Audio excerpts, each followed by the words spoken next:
Hi, I'm Maira Diaz, librarian at the Pensacola Free Public Library. And in honor of Hispanic Heritage Month, I welcome you to my kitchen and to a taste of Latino America, or as they say in Spanish, un saborcito de Latino América. Today's recipe is inspired by Arroz con Dulce, un poema para cocinar, written by Jorge Argueta and illustrated by Fernando Vilella. This poem is about arroz con leche, but in Puerto Rico we call it arroz con dulce. It is sweet rice, and it is a traditional recipe for dessert during the holidays. And it's often associated with the holidays because of the spices that we put in it. We put cinnamon and cloves and ginger. So all of these things go into our recipe, making it a holiday treat. In other islands in the Caribbean, they also enjoy this, especially at Christmas time. You can enjoy it any time of the year. Like most traditional foods, you can make this suit your preferences and your enjoyed tastes. I, for example, enjoy using raisins, but you can substitute raisins or currants if you like. For the simmering spices, you can use star anise, or you can use peels of orange or orange extract. Have fun with it and make it your own. Let's get started. I've actually already begun. Before I start though, let's talk about those simmering spices. I encourage you to use fresh and whole spices. Here we have fresh ginger, and you know that it's fresh because it's firm and it's shiny. I've cut about a 1-inch piece of the ginger, peeled it, and then I sliced it. So you can see here, it's sliced up into little pieces. We're going to use that as part of our simmering spices. I have also here the rest of the recipes. I have 1 can of 3.5 ounces of coconut milk. I have 1 cup of coconut cream. Cream and milk are different. Make sure you notice the difference when you go shopping. I have a little bit of ginger that I'm going to sprinkle on as garnish. There's 1/2 to 3/4 of a cup of raisins. You can use golden raisins or brown raisins. My preference, the brown raisins, and I like a lot. So that's 3/4 of a cup. You can use 1/2 a cup of sugar. It can be white sugar, it can be brown sugar. Mine is actually coconut sugar, which is my preference.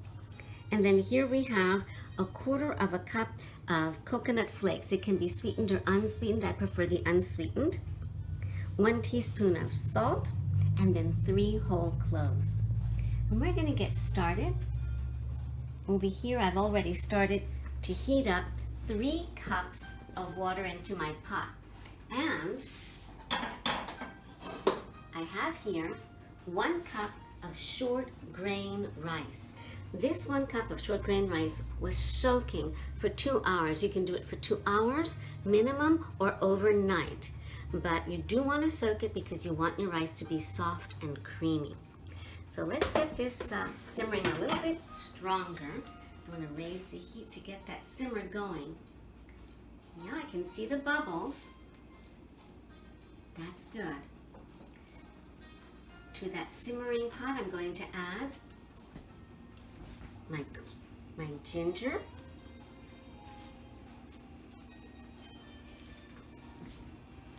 the 6 cloves,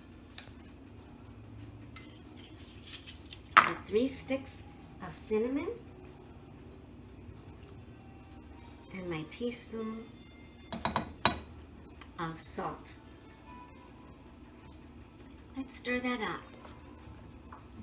Now the goal is for these spices to infuse the water with flavor. That's why we want to use fresh spices and whole ginger.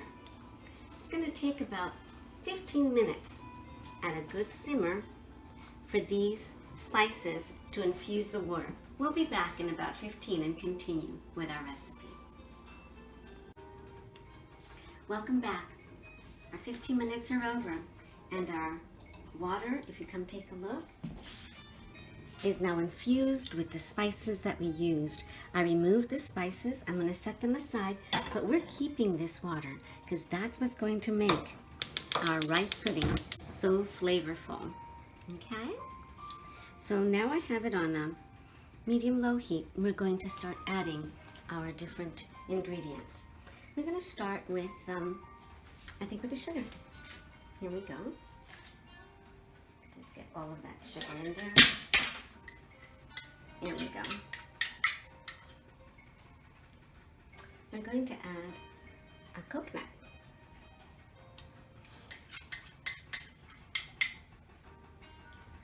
And we're going to add our raisins.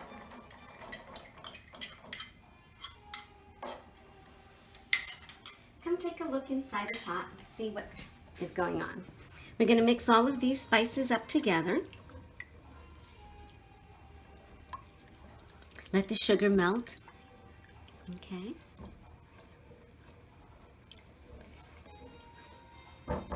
We're also going to add our milk.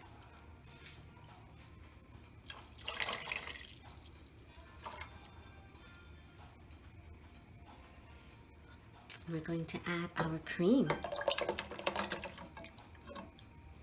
Let's get all that creamy goodness in here. Scraping it off the sides. There we go. Let's not forget our rice. We're mixing it all up. Come take a look. You'll notice there's chunks floating in our mixture. That's from the coconut cream.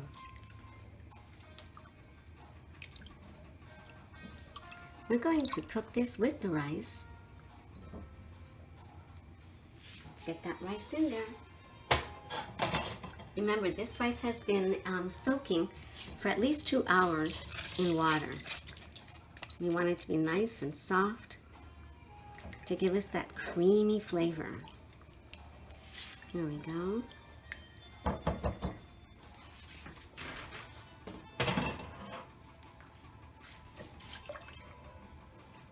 We're going to let this cook for about 20 minutes with the lid on.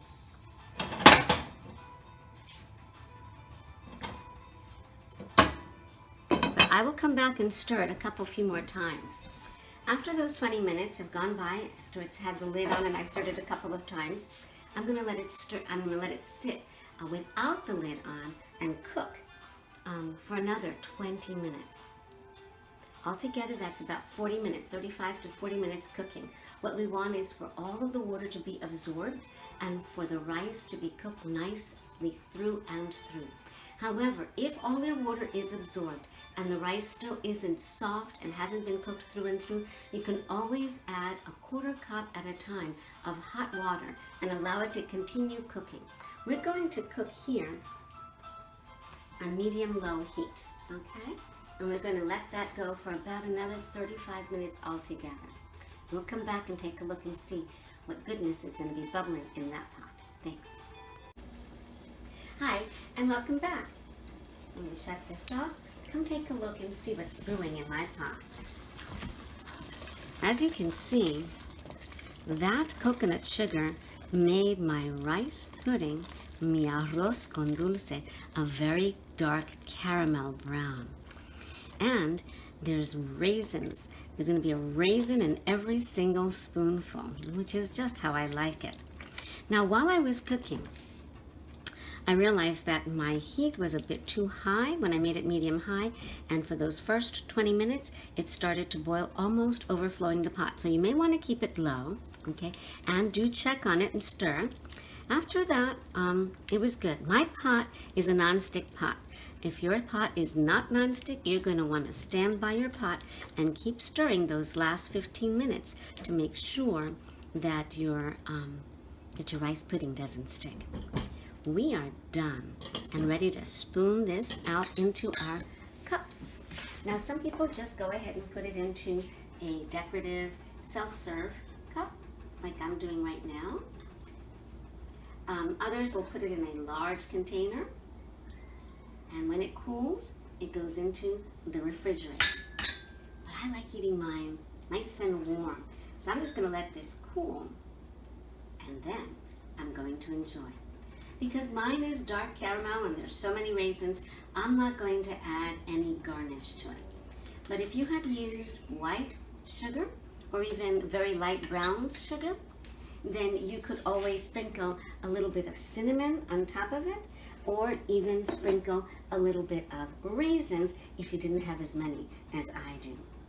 Well, I hope that you enjoyed un saborcito de Latino America, a taste of Latin America. Join me next week. Thank you so much. Bye.